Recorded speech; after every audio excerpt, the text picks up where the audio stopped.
ये स्टोरी है एक बार की जिसके अंदर अगर तुम चले गए तो बाहर निकलने पर गोली मार दी जाएगी, पर अगर तुम अंदर भी रहे तो तुम वहाँ भी सेफ नहीं हो।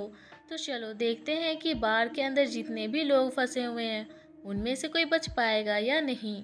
मूवी की शुरुआत में हमें एक बार को दिखाया जाता है जिसमें सरगियो नाम का एक आदमी आता है। जिस समय सरगियो बार के अंदर आता है ठीक उसी समय एक आदमी बार से बाहर निकलता है। जैसे ही वो बाहर जाता है तो वहां उसे कोई गोली मारकर उसकी हत्या कर देता है। उसके बाद आसपास के लोग घबराकर भागने लगते हैं, किसी को नहीं पता कि गोली कहाँ से चली है और सड़कें पूरी तरह से सुनसान हो जाती है।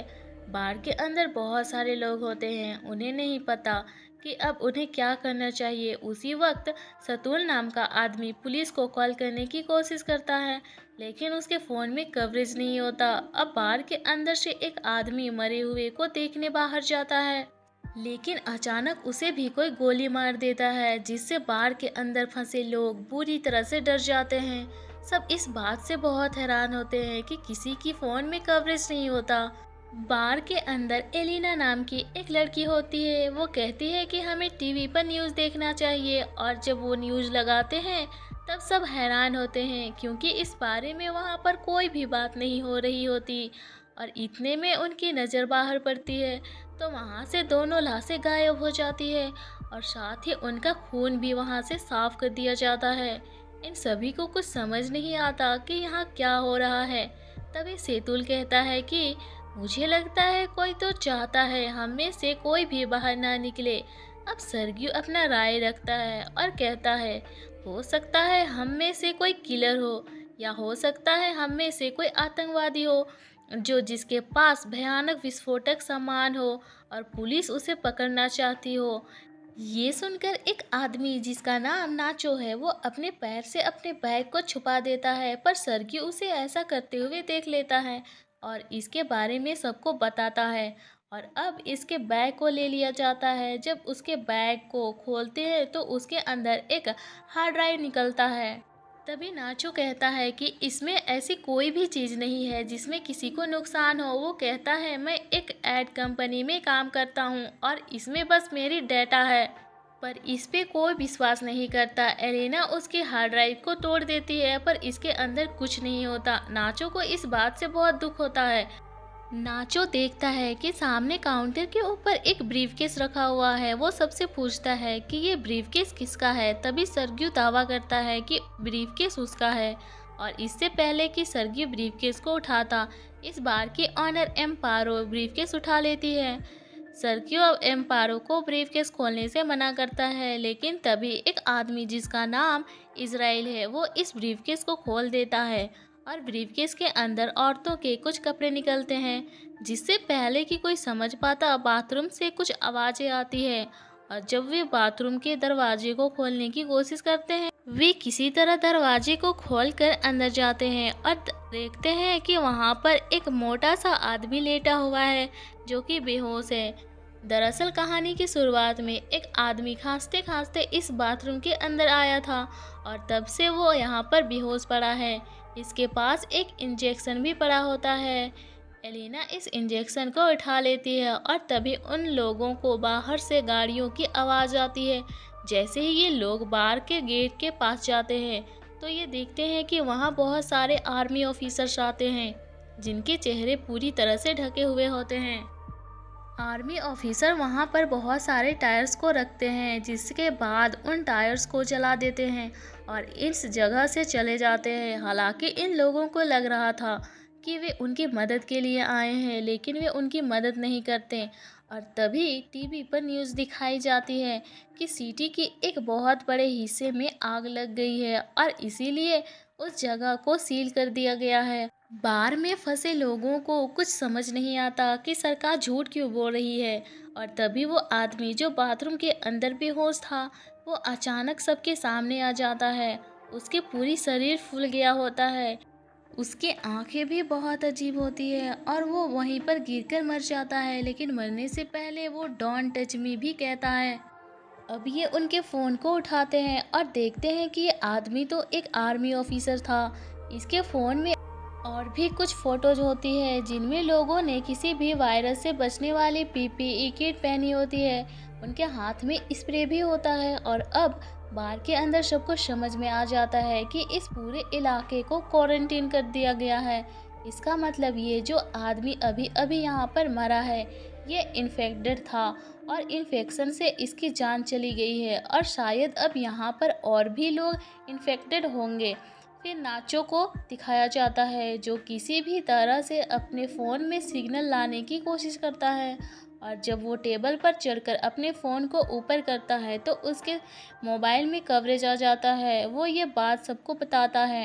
उसे कहा जाता है कि तुम किसी भी मीडिया वाले को कॉल करके सब कुछ बताओ। नाचो की दोस्त होती है जो कि मीडिया में होती है तो वो उसे कॉल करता है लेकिन तभी सेतुल भी बात करने के लिए टेबल पर चढ़ जाता है जिस वजह से टेबल टूट जाती है। फिर एक आदमी जिसका नाम एंड्रेस है वो नाचो से फ़ोन मांगता है तो उस बार की ऑनर कहती है कि ये मोबाइल मत लेना क्योंकि ये वो मोबाइल है जो उस आदमी का था जो इन्फेक्टेड था और तुम इस मोबाइल को लोगे तो तुम भी इन्फेक्टेड हो जाओगे। यानी कि नाचो और जिसने ये मोबाइल और उस आदमी को छुआ है वो सब के सब इन्फेक्टेड हैं। और ऐसे ही यहाँ पर 5 लोग होते हैं। एंड्रेस उन्हें अपनी बंदूक से धमकाता है और इनसे कहा जाता है कि उस आदमी की डेड बॉडी को नीचे तहखाने में बने स्टोर रूम में लेके जाओ। इन सभी लोग को मजबूरन उसकी बात माननी पड़ती है और ये सभी 5 लोग डेड बॉडी को लेकर तहखाने में लेके चले जाते हैं और बार के ऊपर अब बस 3 लोग बचे होते हैं। वहीं नीचे एक ट्रेनी नाम की औरत को वहां पर सफोकेशन होना शुरू हो जाता है। वो तहखाने का दरवाज़ा खोलने के लिए सबको कहती है लेकिन कोई उसकी बात नहीं सुनता। जैसे ही ट्रेनी दरवाज़ा खोलने जाती है तो वहां पर रखी हुई एक बोतल गिर जाती है। उनका लिक्विड एक साइड बहना शुरू हो जाता है और तभी उनकी नज़र एक ड्रेनेज पर पड़ता है यानी कि वहां से बाहर पानी रास्ते से होते हुए वहां से बाहर निकल सकते हैं। फिर एजलाइल उस ढक्कन को खोल देता है और वो ड्रेनेज के अंदर से होकर यहाँ से बाहर निकलने का फैसला करता है। इसीलिए वो अपने पूरी शरीर में तेल लगाता है और उस ड्रेनेज से नीचे जाने की कोशिश करता है लेकिन ड्रेनेज उतना बड़ा नहीं होता इसीलिए वो नीचे नहीं जा पा रहा होता। और तभी उन्हें बाहर से गोलियां चलने की आवाज़ आती है जो सुनकर ये सब के सब डर जाते हैं। फिर उन्हें ऊपर बार में धुआं दिखाई देता है जिसे देखकर ये लोग समझ जाते हैं कि ऊपर जो 3 लोग थे उन्हें किसी ने मार कर बार को आग लगा दी है। इधर इजराइल अभी भी पूरी तरह से ड्रेनेज में फंसा हुआ था और अब वो लोग सबसे पहले इजराइल को ड्रेनेज से बाहर निकालते हैं। कुछ घंटों बाद आग पूरी तरह से बुझ जाती है और वो लोग ऊपर जाने की फैसला करते हैं। ऊपर बार में आने के बाद वो देखते हैं कि बार पूरी तरह से जलकर राख हो चुका है। नाचो को गन मिल जाता है और जब वो लोग देखते हैं कि कुछ लोग इस जगह को बाहर से पूरी तरह से सील कर रहे होते हैं ये बड़ी ही खामोशी से सब कुछ देखते रहते हैं क्योंकि अगर किसी को भनक लग गई कि अंदर अभी भी 5 लोग जिंदा हैं तो इन सब को भी मार दिया जाएगा। और तभी यहाँ मोबाइल बजना शुरू हो जाता है और ये उसी मोटे आदमी का मोबाइल होता है। एलिना उसकी मोबाइल को उठा लेती है और उसकी चैट पढ़ना शुरू कर देती है जिसमें एक आदमी उस मोटे आदमी से पूछता है क्या वैक्सीन लेने के बाद तुम्हारे तबीयत में सुधार है।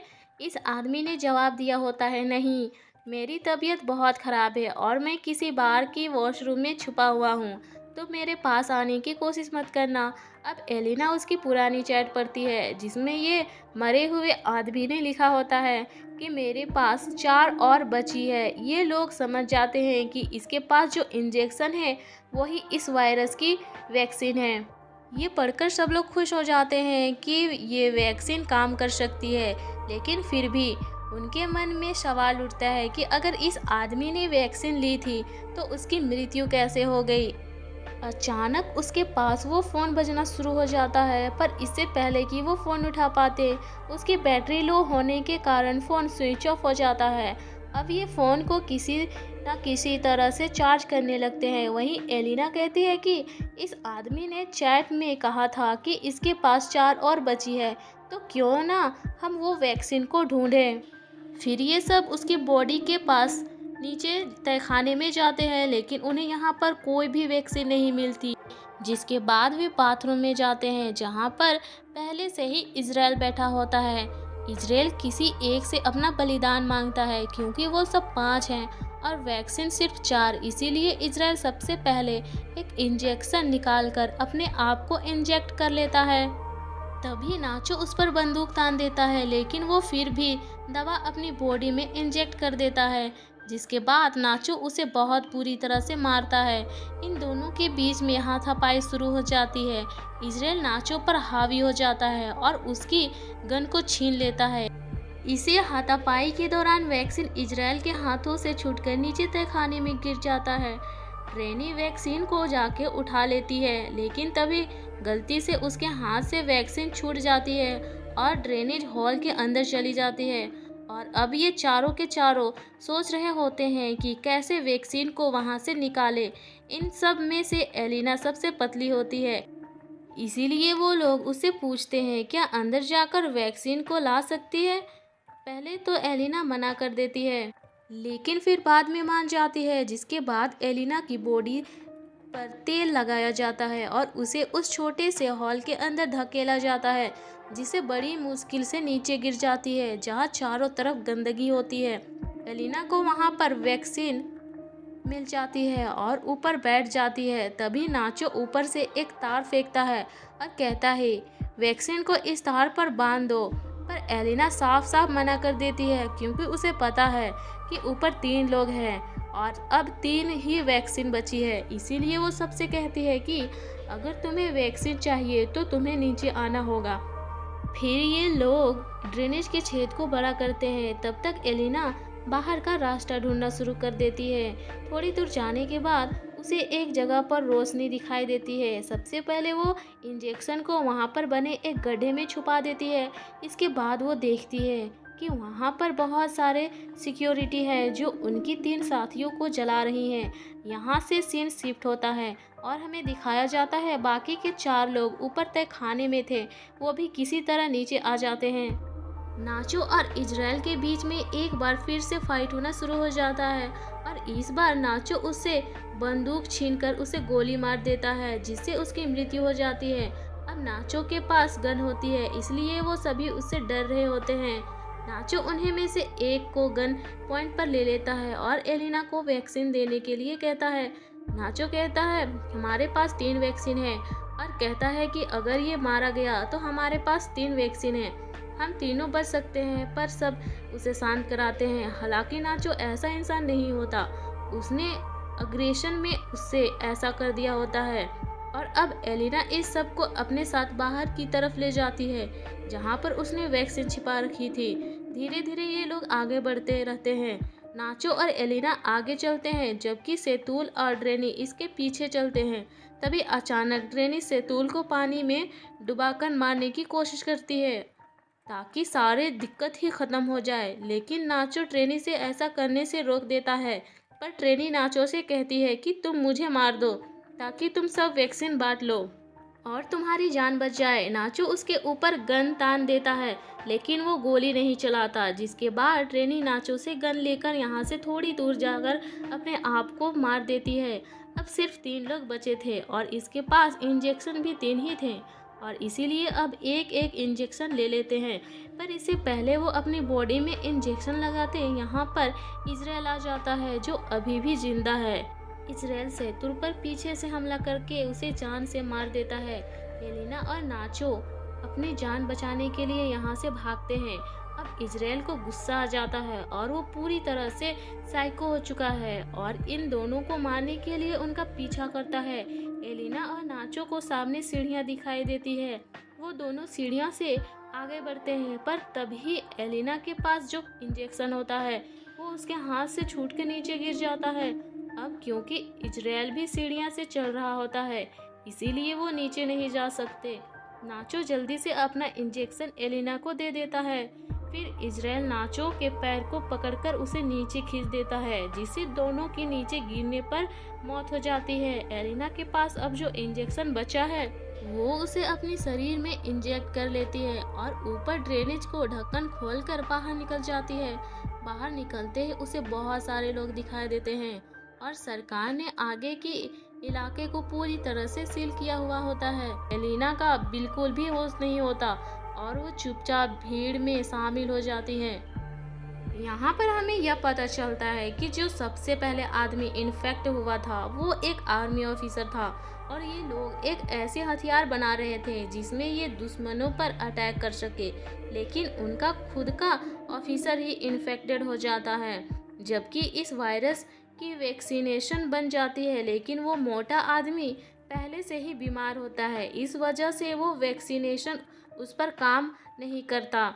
और जब आर्मी ऑफिसर्स को पता चला कि वो एक बार में है और इन्फेक्टेड है, तो उन लोगों ने इस वजह से उस सारे एरिया को सील कर दिया गया ताकि यहाँ से कोई भी बाहर ना निकले और उस वायरस को उसी जगह पर ख़त्म कर दिया जाए।